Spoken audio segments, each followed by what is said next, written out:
বাংলাদেশ ভারত সম্পর্ক বিশেষ একটা পরিস্থিতিতে মোড় নিয়েছে। অনেকদিন ধরে সম্পর্কটা ভালো যাচ্ছিল না। এখন বাংলাদেশে ভারতীয় কূটনীতিক যারা তাদের পরিবার বর্গকে ভারতীয় বিশেষ বিমানে করে ভারতে স্থানান্তর শুরু হয়েছে। এই বিষয়টাই আমরা কথা বলবো আমাদের প্রিয় একজন মানুষ, ভারতীয় সাংবাদিক প্রীতম রঞ্জন বসু, তার সঙ্গে। প্রীতম দা, আপনাকে আমাদের অনুষ্ঠানে স্বাগতম। ধন্যবাদ। আপনি কিভাবে দেখেন পরিস্থিতিটা?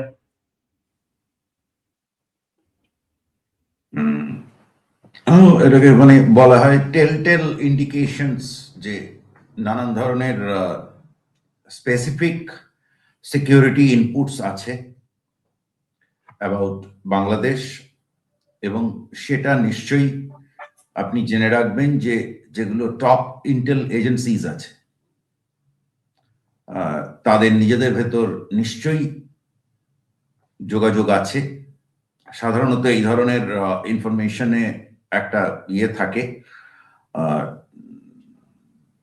কানেক্টিভিটি থাকে, কারণ যখন আপনি কোনো ক্ল্যান্ডেস্টাইন কাজ করবেন, মানে হঠাৎ করে কালকে রাত্রিবেলা ডিসিশন দিয়ে এবং সঙ্গে সঙ্গে তুলে আনা, তাহলে তার মানে হচ্ছে যে মানে সকলের তো চোখ পড়লো। আপনি যদি ধরুন কোভার্ট কিছু করছেন তাহলে চোখ পড়তো না, তাই না? তো সুতরাং তার মানেই হচ্ছে যে অন্যদের সঙ্গে যোগাযোগ রয়েছে।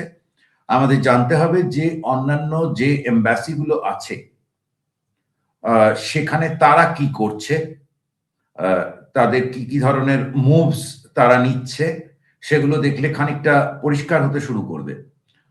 তবে এ ধরনের সিদ্ধান্ত যখন নেওয়া হয়েছে তখন সেটার পেছনে খুব স্পেসিফিক ইনপুট ছাড়া এই ধরনের সিদ্ধান্ত নেওয়া হয় না।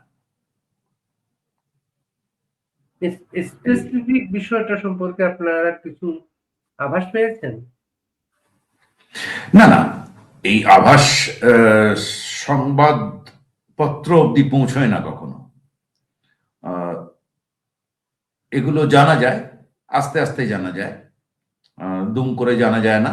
কিন্তু আপনি যদি অনেকদিন ধরে এগুলো করেন তাহলে একদম জানতে পারবেন।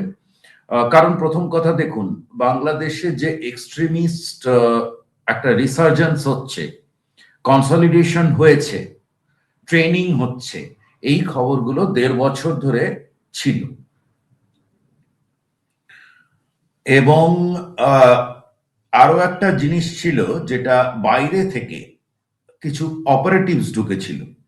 আপনাকে একটা জিনিস বুঝতে হবে, আমার ওয়েস্টার্ন সাইড খুব প্রোটেক্টেড।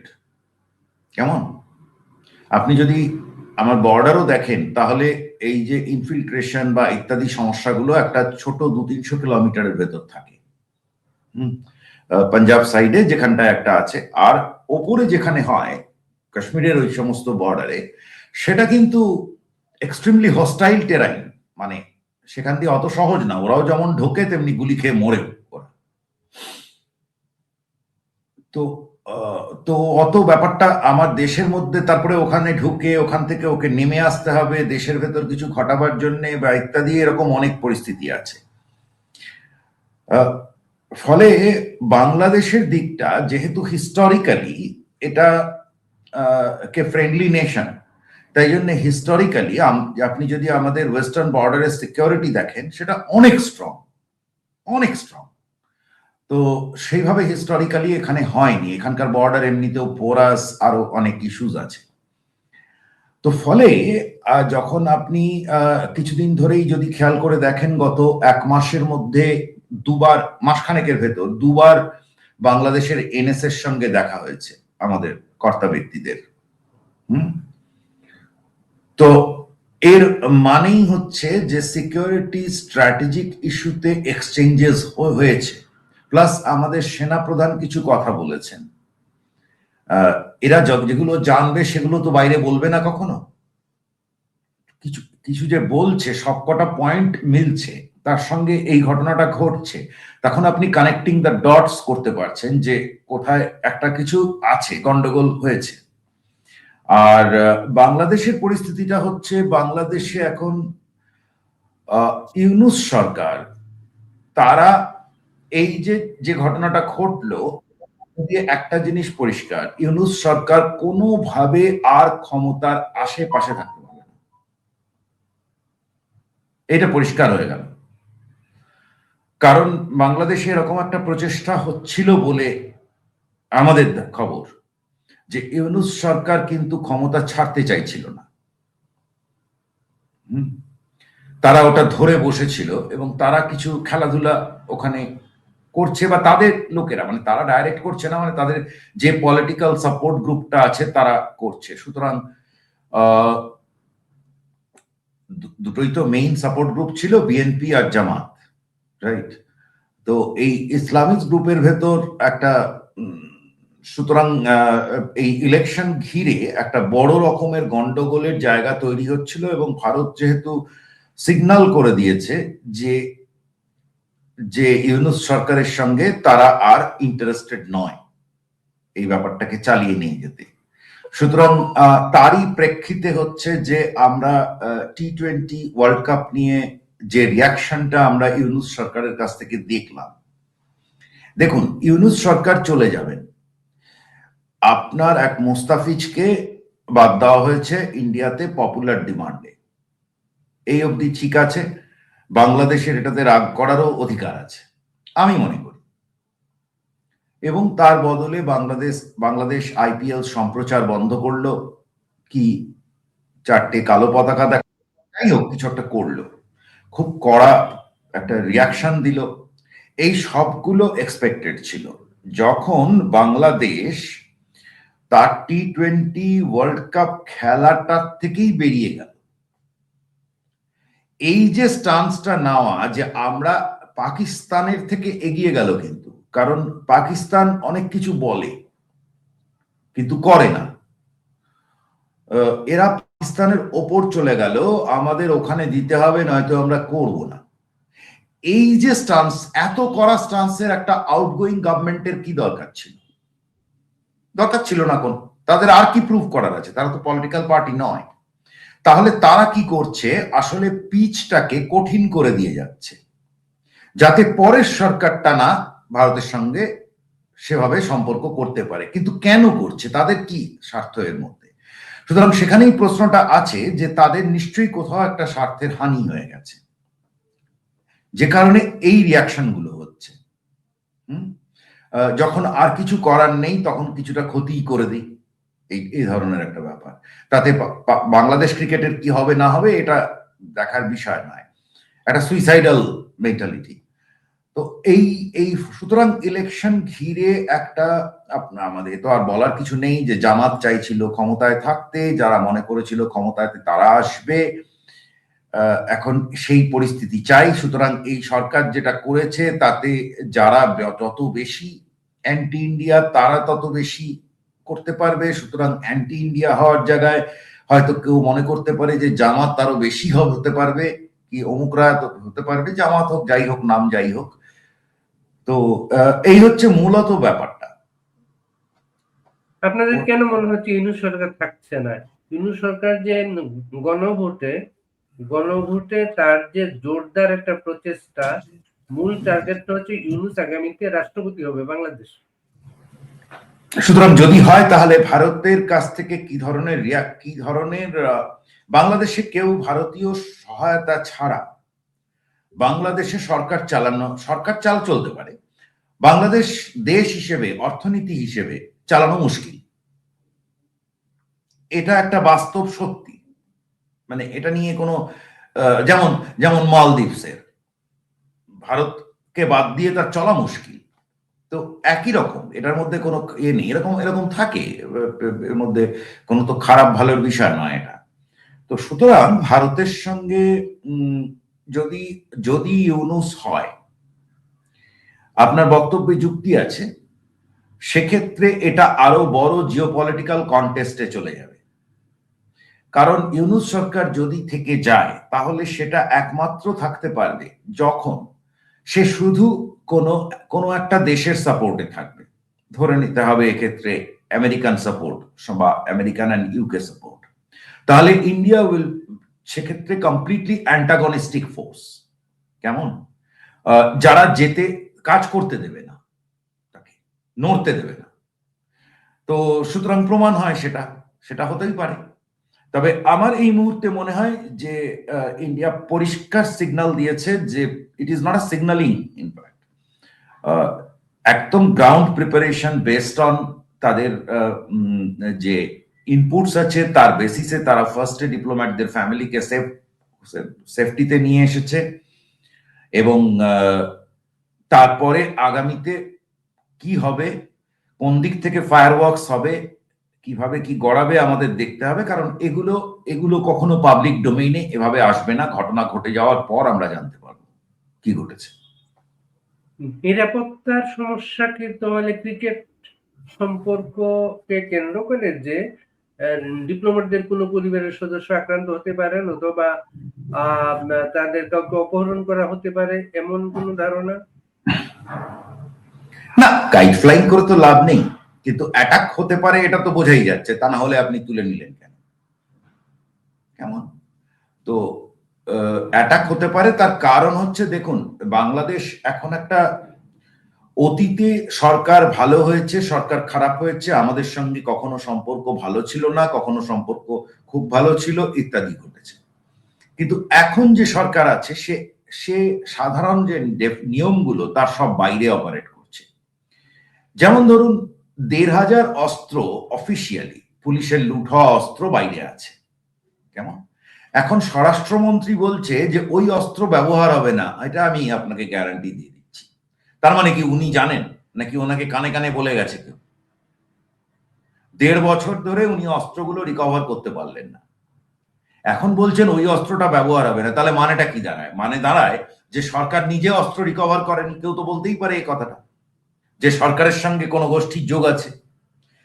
ফলে এই এই সরকার, অতীতের কোন সরকার, অতীতের সরকার খারাপ হতে পারে, ভালো হতে পারে, কিন্তু তারা একটা ডিফাইন্ড লাইনের ভেতর অপারেট করেছে। কেমন? তারা সব সময় ঠিক কাজ করেনি। ভারতের সঙ্গে কেন, আমেরিকার সঙ্গেও ঠিক কাজ হয়নি, অনেক কিছু কাজ সব ঠিক আছে, কিন্তু এই সরকারের তাকে কোনো নিয়ম দিয়ে মাপা যাচ্ছে না। এবং এই সরকার আপাত দৃষ্টিতে একটা অরাজনৈতিক সরকার, তাকে বলা হচ্ছে ইন্টারিম সরকার। সে বিহেভ করছে একটা চরম রাজনৈতিক সরকারের মতো। সুতরাং সবকিছুই গোলমেলে এখানে, এবং তার যে ক্ষমতায় থাকার একটা বাসনা আছে সেটা সে প্রথম দিন থেকে স্বীকার করে বলেছে। সেটা ডক্টর ইউনূস বলেছিলেন যে আমার যতদিন ইচ্ছে ততদিন থাকা, এই সরকার থাকবে।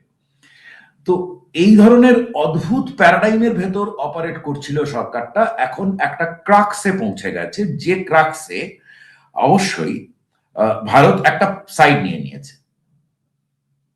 যেখান থেকে, এবং সেই সাইডটা ইজ ইনকনসিস্টেন্সি। যে আপনি যদি মনে রাখেন, যখন আমাদের ফরেন সেক্রেটারি গেছিলেন বাংলাদেশ ২০২৪ বা ২৫ শুরুতে, তো তখন থেকে যে যে জিনিসটা মেনটেন করা হচ্ছিল সেটাই, এবং আমরা বলেছিলাম যে তুমি ইলেকশন করো, একটা ইনক্লুসিভ ইলেকশন করো, করে তোমরা সেখানে আসো। তো সুতরাং সেটা হয়নি, ইনক্লুসিভ ইলেকশন হয়নি।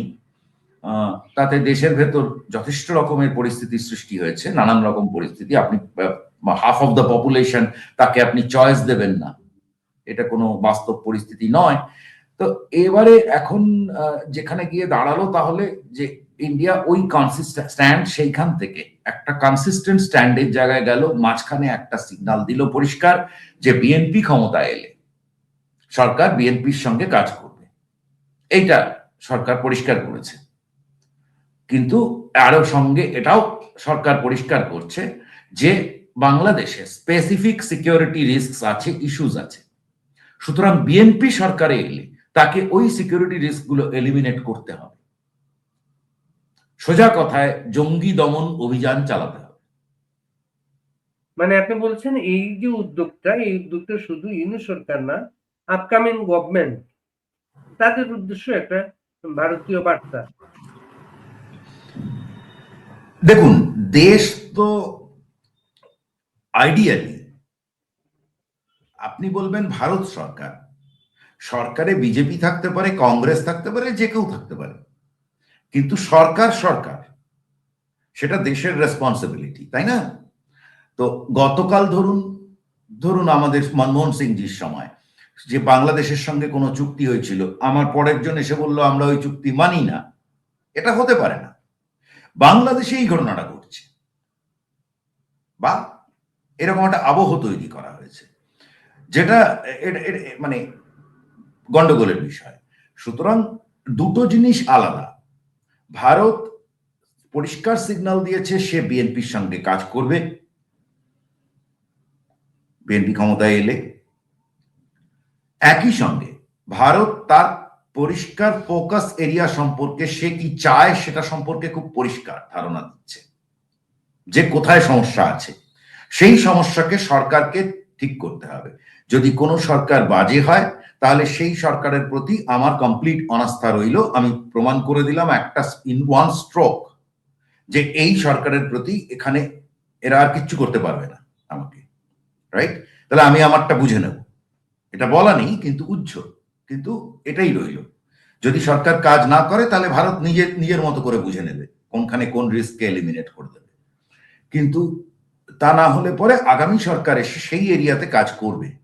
কিন্তু ভারত তার পলিটিক্যাল সাপোর্টের জায়গায় সে যদি ইউনূস সরকারের মতো আচরণ করে বা এরকম একটা অবস্থান নেয়, তাহলে অন্যদিকে পরিস্থিতি চলে যাবে, গড়গড়িয়ে খারাপ হবে। আর তা না হলে পরে পরিষ্কারভাবে সেই সরকার যদি ভারতের যেগুলো কনসার্ন এরিয়া সেগুলো নিয়ে তারা অ্যাড্রেস করে, তাহলে সেই সরকারের সঙ্গে সম্পর্ক খুব ভালো হবে। তো ভারত তো এখানে অপেক্ষাই করলো না ইলেকশন পর্যন্ত। তার মানে রিস্কটা সেরকমই আছে, তার মানে রিস্কটা সেরকমই আছে। ভারতের মিডিয়া এটা কিভাবে এসছে? মিডিয়ায় আমি তো কালকে দেখেছি যতটুকু যে এই ব্যাপারটা ঘটেছে সেটা রিপোর্টেড হয়েছে। বিরাট কোনো মানে একটা বিরাট হাহুতাস্ত্র আমি কিছু দেখিনি, তেমন কিছু।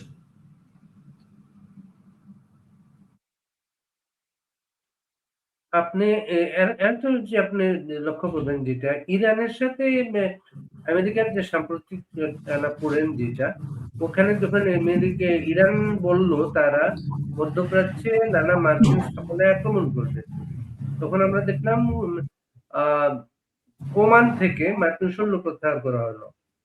অনেকে ভাবছিলেন ইরান আক্রমণের প্রস্তুতি সেটা, কিন্তু ডোনাল্ড ট্রাম্প কিন্তু তা করলেন না। বলা হলো সৌদি আরব সহ কয়েকটা দেশ অনুরোধ করেছে, এর জন্য ওই চূড়ান্ত পদক্ষেপ নেওয়া হয় নাই। ভারতকে কি কেউ অনুরোধ করার মতো আছে? হতে পারে, হতে পারে।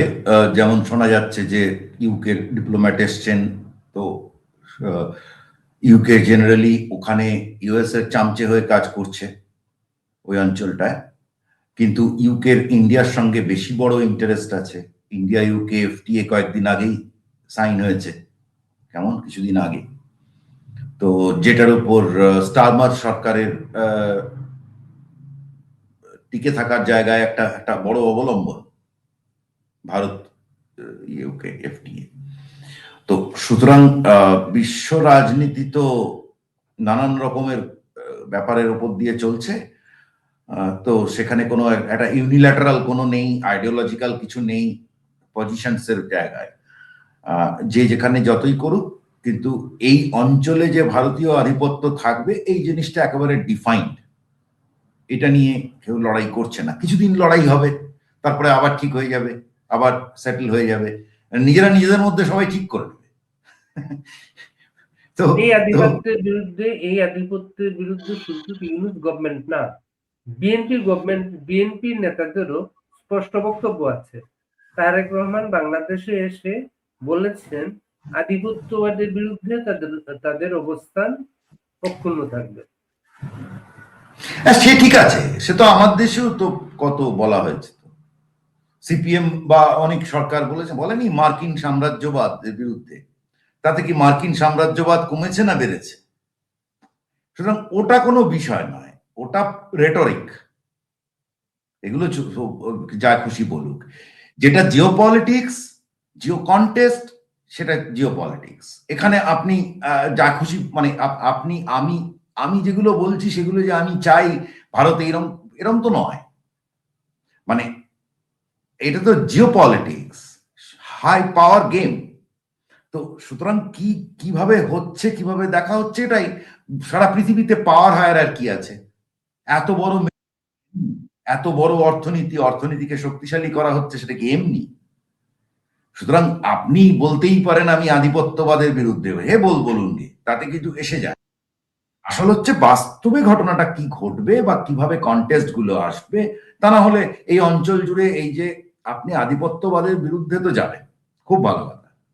যে মুহূর্তে ধরুন ভারতের দিক সঙ্গে আপনি সম্পর্ক ছিন্ন করবেন, ধরে নিচ্ছি হাইপোথেটিক্যালি, কেমন, ভারত, এবার ধরুন ভারত আর চীন কম্পিটিশন করে টাকা দিচ্ছিল বাংলাদেশে, রাইট, সঙ্গে রাশিয়া এসেছিল। এবার ধরুন ভারত অফ হয়ে গেল হাইপোথেটিক্যালি, চীন, তাহলে কি হলো? চীনের কম্পিটিশন নেই, চীন একাই বাজার পেয়ে গেছে। তাহলে আপনি একটা সাধারণ একটা বাজারের হিসেব থেকে আমাকে বলুন, যদি সবজি কেনার, যদি ধরুন দুটো লোক কিনবে তার জায়গায় একটা লোক হয়ে যায়, তাহলে সবজিওয়ালা কি সবজির দাম ঠিক পাবে, না কম পাবে, না বেশি পাবে? কেমন? তো সুতরাং এই অঞ্চলে যে টাকাগুলো ঢুকছিল এই দেশগুলো, গোটা অঞ্চল জুড়ে বলতো আমাকে, থাইল্যান্ডে বলেছে, মিয়ানমারে বলেছে, ইউ ফাইট উই গেইন। হ্যাঁ, তো তো আমরা যে বড় দেশগুলো যখন যুদ্ধ করে তখন ছোট দেশরা খুব অনেক সময় বিপদে পড়ে, অনেক সময় লাভ করে, এটা একটা বাস্তব। এবার আধিপত্যবাদের বিরুদ্ধে কি বক্তব্য, অনেক কিছু থাকতে পারে, কাজে কি হচ্ছে ওটাই শেষ কথা। বক্তব্য রাজনীতি। ভারতের পররাষ্ট্রমন্ত্রী জয়শঙ্কর যখন সর্বশেষ বাংলাদেশে এলেন খালেদা জিয়ার ফিউনারাল উপলক্ষে, তখন তিনি যে বিমানটা নিয়ে এসেছিলেন সেটা বাংলাদেশের প্রচলিত কোনো বিমান ঘাঁটিতে অবতরণ করে নাই। ওই জায়গাতে ইমিগ্রেশনের যে রীতিনীতি, যেগুলা পাসপোর্টে এন্ট্রি এক্সিট, এগুলা বালাই ছিল না। সেটা নিয়ে একটা প্রশ্ন উঠেছিল, ভারত বাংলাদেশের সার্বভৌমত্বকে মোটেই অবজ্ঞা করলো কিনা। আর এখন এই যে একটা চরম সিদ্ধান্ত, কিন্তু এটা সব ফ্যামিলি মেম্বারদের বিশেষ বিমানে করে নিয়ে যাওয়া, এরপরে কি দেখেন? না না, কোথায় নেমেছে তো সেনার এয়ারবেসে, তাই না? এয়ারবেসে। হ্যাঁ, তো তাহলে ভারত অবজ্ঞা করলো কিনা না প্রশ্ন করে সেনাকে প্রশ্ন করুন যে সেনা অবজ্ঞা করলো কিনা। সেনা যদি এয়ারবেসে নামতে না দিত তাহলে তো প্লেনটা এসে এমনি টুক করে নেমে যায়নি, তাই না? আর সেনার এয়ারবেস থেকে একটা প্লেন এলো, তার মধ্যে এখন কালকে হঠাৎ সকালবেলা উঠে বলবে ওতে করে অমুক এলো, বন্দুক এসেছিল, সেই বন্দুকগুলো দিয়ে গেল, তাহলে সেখানে কি হলো? আমাকে না ধরে আপনি নিজের সেনাকে ধরুন দিয়ে যান, কেমন? প্রশ্ন ওটা না। আর সেটাই যদি বলে সার্বভৌমত্ব ইত্যাদি, তো আমেরিকার প্রেসিডেন্ট তো দেশের পাকিস্তানের সরকারকে কোনো পাত্তাই দেয়নি, হিসেব খাতাতেই রাখেনি, তার সেনাপ্রধানকে ডেকে নিয়ে লাঞ্চ ব্রেকফাস্ট খেয়েছে, কেমন? তো আপনি আপনার দেশের ইনস্টিটিউশন যেমন হবে তেমনই হবে। আপনি সকাল বিকেল খালি কনস্টিটিউশন ধরে নাড়বেন, এটা করবেন ওটা করবেন, তো এই পরিস্থিতিতে আপনাকেও পড়তেই হবে। আপনার দেশে কি কি কন্টিনিউইং ফ্যাক্টর কি আছে, বিদেশ যখন আপনাকে দেখবে সে কন্টিনিউইং ফ্যাক্টর দেখবে, সেখানে কে সরকারে আছে, সরকার প্রধান ইউনূস না সরকার প্রধান হাসিনা না সরকার প্রধান তারেক রহমান, এটা ম্যাটার করবে না, এটাই উচিত না। আপনি তো অস্ট্রেলিয়ায় আছেন, অস্ট্রেলিয়ার কে প্রধানমন্ত্রী সেটার উপর কি অস্ট্রেলিয়ার পুরো জনগণের যে জীবনযাপন সেটা ডিপেন্ড করে না, কেমন? সেটা তার, আর বিদেশে ভারত অস্ট্রেলিয়া সম্পর্ক কি কে প্রধানমন্ত্রী হয়েছে তার উপর ডিপেন্ড করে না, কে এখন ক্ষমতায় আছে তার উপর করে না, একটু ওঠাপড়া থাকতে পারে, একটু টানাটানি থাকতে পারে, ব্যাস এইটুকু। তো সিমিলারলি বাংলাদেশে, আমি এটা আগেও বলেছি, আপনাকে বলেছি কিনা আমার মনে নেই, বাংলাদেশে একটা সরকার প্র্যাকটিক্যালি নেই। কেমন? যে সরকারটা আছে তার চরিত্র কি কেউ জানে না। অতীতে ইন্টারিম সরকার যে ছিল তারা ইন্টারিম সরকার, তারা রাজনীতি করেন। ইনি রাজনীতি করেন, ফোকটে রাজনীতি, ফোকটে পাওয়া ক্ষমতার উপর রাজনীতি। কেমন? দ্বিতীয়ত হচ্ছে যে বাংলাদেশে কোর্ট নেই, মিডিয়ার এডিটররা গিয়ে গিয়ে পলিটিক্যাল লিডারের সামনে সবাই মিলে প্রণাম করছে, সে ইলেকশনও জেতেনি, কিছুই করেনি। এ তো এক আশ্চর্য অবস্থা। তো এই পরিস্থিতিতে আপনার দেশে একটা, এবং এটা তো কোনো নতুন কথা নয়, আমরা কিছু বলছি না, আপনার দেশে একটা পাওয়ার ভার্টিক্যাল হচ্ছে আর্মি। তো সেখানে আমার যেহেতু প্লেনটা ছিল এয়ারফোর্স ফ্লাইট, ওটা এয়ারফোর্সের প্লেন, সেটা সাধারণ বিমান ঘাঁটিতে নামবেও না। হ্যাঁ, তাকে আর্মি বেসেই নামতে হবে। আমাদের প্রধানমন্ত্রীও তো এয়ারফোর্সের প্লেনেই করেন, প্রেসিডেন্টও তাই করবেন। দেশের প্রতিনিধিরা সবসময় যারা যখন যান তারা ওরকম সাধারণ প্লেনে যান না। তো এবার আপনি বলছেন যে তার উপর এটা করলো, তো এটা করলো সেই পরিস্থিতিটা আছে বাংলাদেশে, কারণ না হলে তো শুধু মুধু এটা ভাবার কোনো কারণ নেই যে ভারত একটা করে টাইট দিতে চাইছে, ভারত সকালবেলা উঠে সারাদিন ধরে ভাবে যে কি করে বাংলাদেশকে কাঠি করব। এরকম নয়। আমাদের দেশে কে মাথা ঘামাচ্ছে? আজকে যে খবরের কাগজে খবর এসছে তাতে পেজ ওয়ানে বাংলাদেশ কটা খবর আছে, কটা জায়গায় আছে? আমি বাংলা কাগজ পড়িনি, ইংরেজি কাগজ যতটুকু আছে, মানে পৃথিবীতে অনেক বড় বড় ঘটনা ঘটেছে। ট্রাম্প গ্রিনল্যান্ড নেবে বলে আমার স্টক মার্কেট পড়ে গেছে, হ্যান ত্যান, সেগুলো নিয়ে আলোচনা আছে। বাংলাদেশ নিয়ে তো তেমন কিছু আলোচনা নেই, আছে ভেতরের পাতায় আছে। তো ফলে আপনি আমার মনে হয় না যে এখানে ওইভাবে দেখা উচিত যে এখানে একটা স্পেসিফিক রিস্ক আছে, তার বেসিসে সরকার করেছে, এবং ভারত যেটা করেছে তার রিপারকাশন কিন্তু অনেক বড় হবে। কেমন?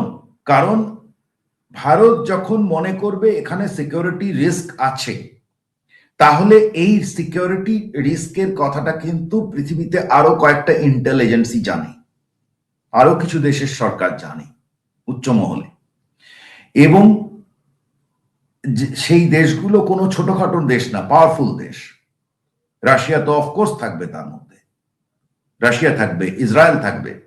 তো এবার এখানে নানান ভাবে ইন্টেল না সবাই শেয়ার করে, এক ধরনের ইন্টেল, অনেক কিছু আছে, ক্লাস কিছু শেয়ার করে না কিন্তু করে।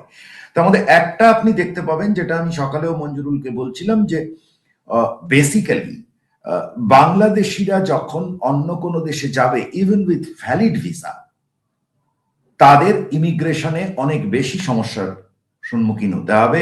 আর ভিসা রেস্ট্রিকশন আপনি জানেন, ভিসা রেজিম অলরেডি কিন্তু ভিসা পৃথিবীর বহু দেশ থেকেই কমিয়ে দেওয়া হয়েছে বা রেস্ট্রিকশন করা হয়েছে। তো এই রেস্ট্রিকশন গুলো আরো বাড়বে, কারণ সিকিউরিটি রিস্ক মানে একা নয় আর কি, সঙ্গে সরকারই থাকে। এই যে সিকিউরিটি কনসার্ন এখন আপনারা দেখালেন,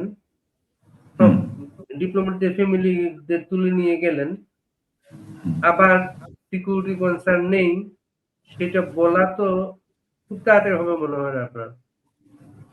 বুঝতে পারলাম না।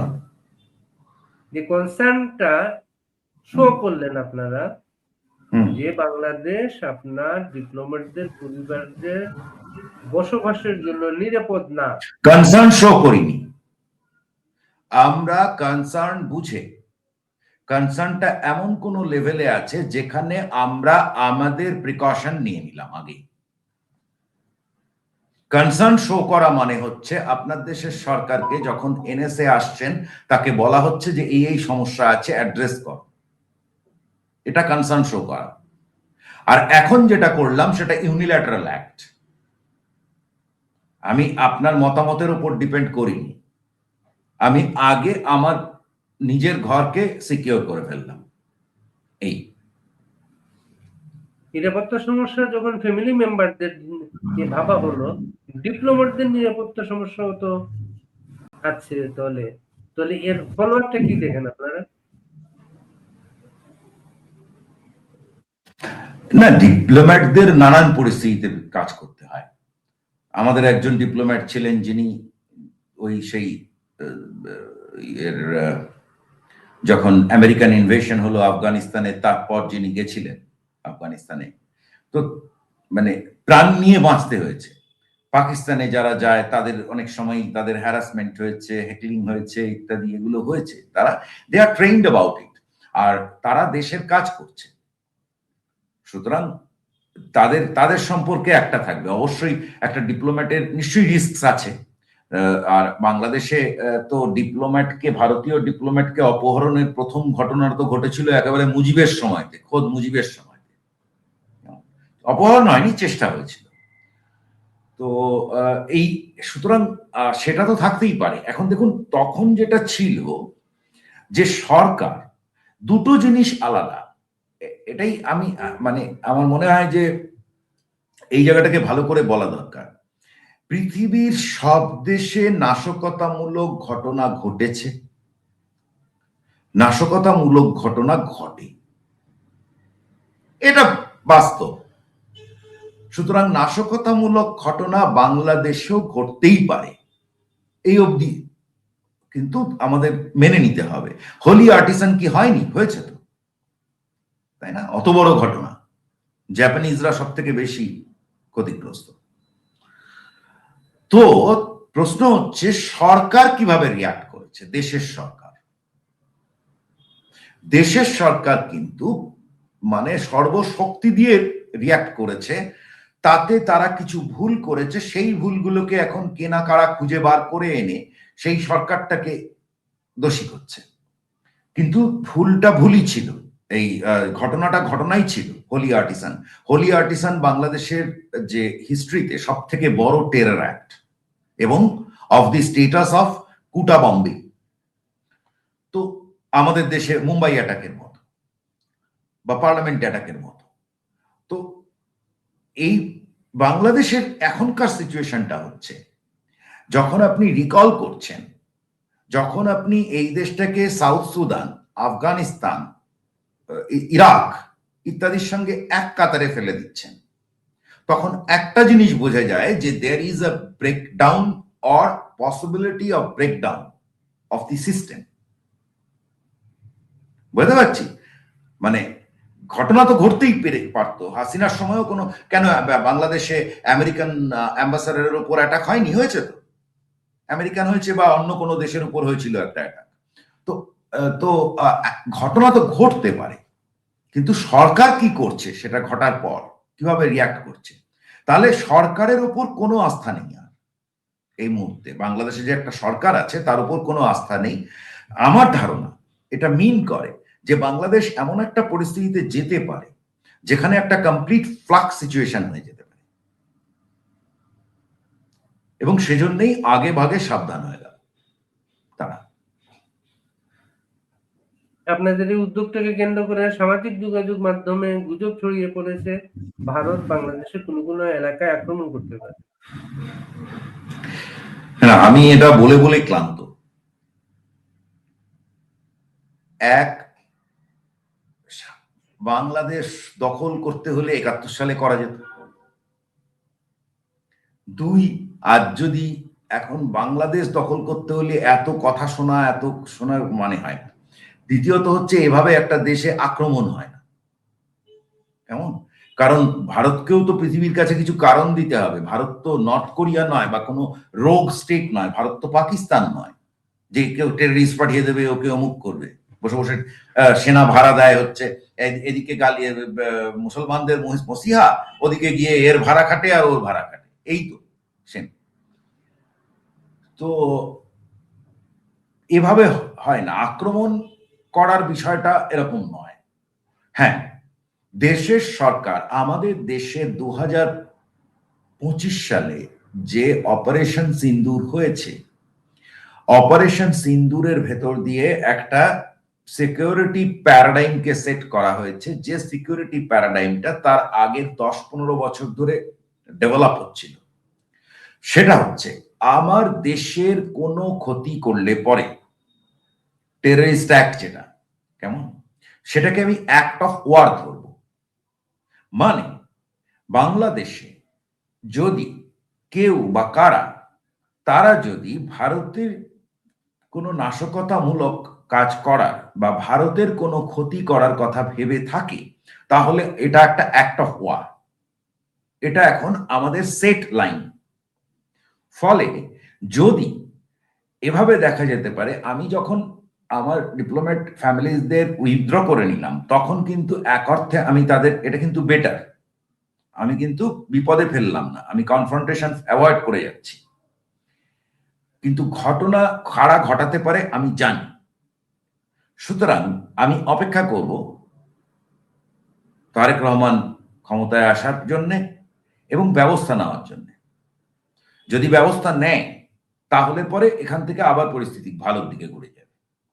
আর যদি না নেয়, যদি না নিতে পারে, এমন পরিস্থিতি হয়, হাতের বাইরে পরিস্থিতি, তারেক রহমান আসেনি, জামাত জিতেছে, বা একটা চারিদিকে একটা ভয়ঙ্কর গন্ডগোল, তখন অন্যরকম ব্যবস্থা, আমি আমারটা আমি বুঝে নেব যে অমুক জায়গায় কেউ বোমা মারছে, আমি তাকে উড়িয়ে দিলাম, যেভাবে ঘটে পাকিস্তানের দিকে যেরকম নানান ঘটনা ঘটে, সার্জিক্যাল স্ট্রাইক হয়, মিসাইল টিসাইল অব্দি অনেক দূর, মিসাইলের কথা যেতে হবে না, কিন্তু মিয়ানমারে গিয়ে ড্রোন অ্যাটাক করে আসে। তো অনেক কিছু ঘটতে পারে যদি যদি সেটা না হয়। তবে এই মুহূর্তেই অতটা এরকম কোনো অ্যালার্ম আমার মনে হয় না। ফার্স্ট, ইন্ডিয়া প্রিকশন নিয়ে নিল, তার মানে Indian stance is getting stronger, এই অব্দি আমার মনে হয়। অনেক ধন্যবাদ দাদা, ভালো থাকবেন। দর্শক বন্ধু, আমরা এখানে শেষ করছি। কিছুক্ষণের মধ্যে আমাদের সঙ্গে যুক্ত হবেন আপনাদের প্রিয় একজন আলোচক শেখ ফরিদ। ভালো থাকবেন দাদা।